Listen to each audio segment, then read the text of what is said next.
अभी हम लोग देखने वाले हैं एक प्यारा सा सवाल जो कि इलेक्ट्रिसिटी का है। इसमें हमें मालूम करना है इफेक्टिव रेसिस्टेंस क्या होता है, और ये बेहद इंपॉर्टेंट, बेहद खानदानी सवाल है। क्या है जरा गौर फरमाइएगा।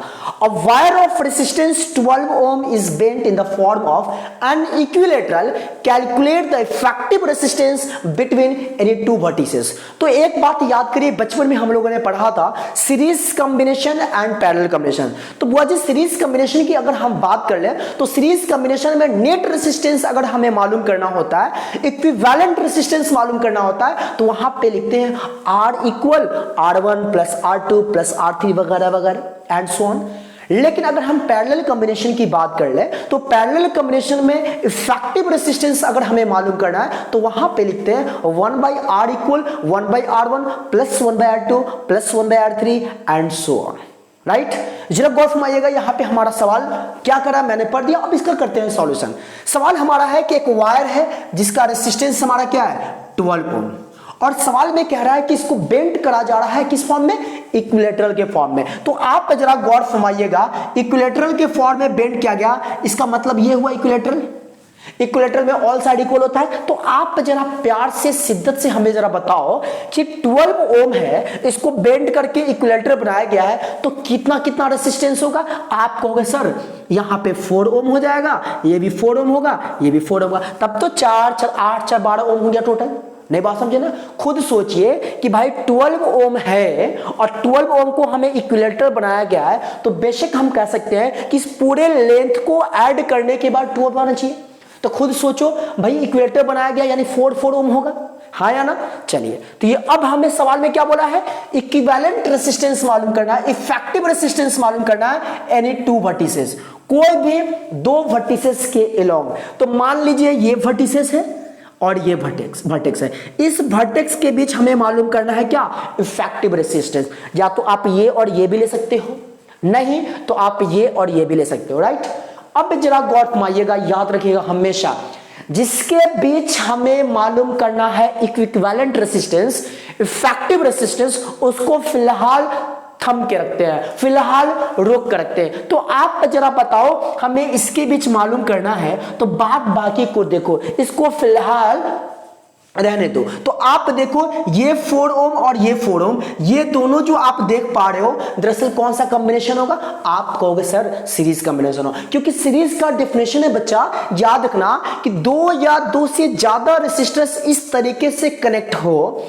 कि पहले का एंड पॉइंट दूसरे के पहले से कनेक्ट हो, दूसरे का एंड पॉइंट थर्ड के पहले से कनेक्ट हो, और ये कॉम्बिनेशन कंटिन्यूअसली चलता रहता है, तो इसको हम सीरीज कॉम्बिनेशन कहते हैं। तो जरा खुद सोचो कि ये रेसिस्टर है, इसका एंड पॉइंट, ये रेसिस्टर है, इसका फर्स्ट पॉइंट कनेक्टेड है, तो इसको हम क्या कहेंगे, सीरीज कहेंगे। तो इसके बीच मालूम करना है, इसलिए फिलहाल इसको आप रहने दीजिए। तो जरा खुद सोचो कि ये जब सीरीज कॉम्बिनेशन हो गया, तो सीरीज में तो हम लोगों ने पढ़ा है कि R1 plus R2 plus R3 direct हम ऐड कर देते हैं। तो खुद सोचिए 4 अब प्लस 4 कितना हो जाएगा, आप कहोगे सर 8 ओम हो जाएगा, हाँ या ना।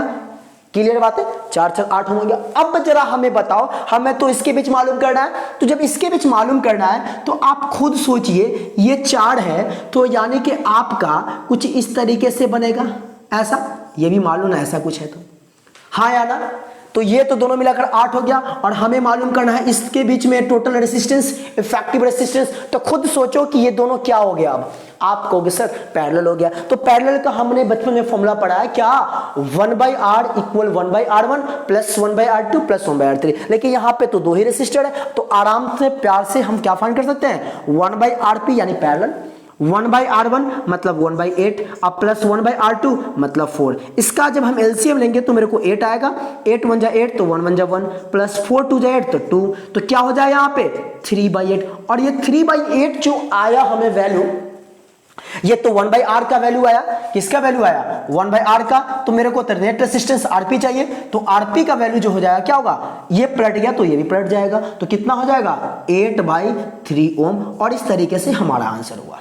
उम्मीद करता हूं बातें समझ में आई। फिर से एक बात और सुनिएगा, अगर मान लीजिए ये 12 ओम का रेसिस्टर है, ऐसा ही सवाल और होता है, ये 12 ओम का रेसिस्टर है और कहता है कि आपको स्क्वायर फॉर्म में बनाया गया है और कोई भी दो वर्टिसेस के अलोंग हमें रेसिस्टेंस फाइंड करना है। तो सिंपल सी बात है, स्क्वायर बनाया गया है तो स्क्वायर में कितने साइड्स होते हैं, 4 साइड्स होते हैं। तो खुद सोचो कि हर एक साइड जो होगा वो कितने कितने रेसिस्टर का होगा। आप कहोगे सर 3 ओम का होगा, तब ना 3 3 6 3 9 3 12 ओम हो जाएगा। हाँ या ना, जैसे ये वायर है इसको स्क्वायर बनाया गया तो आप खुद सोचो ना बच्चा कि कितना कितना होगा, 3 3 होगा तभी तो 3 चौका 12 हो जाएगा। 3 3 6 3 3 6 3 9 3 12। कब, जब स्क्वायर बनाया गया हो तो सब तो इक्वल होगा 3 3।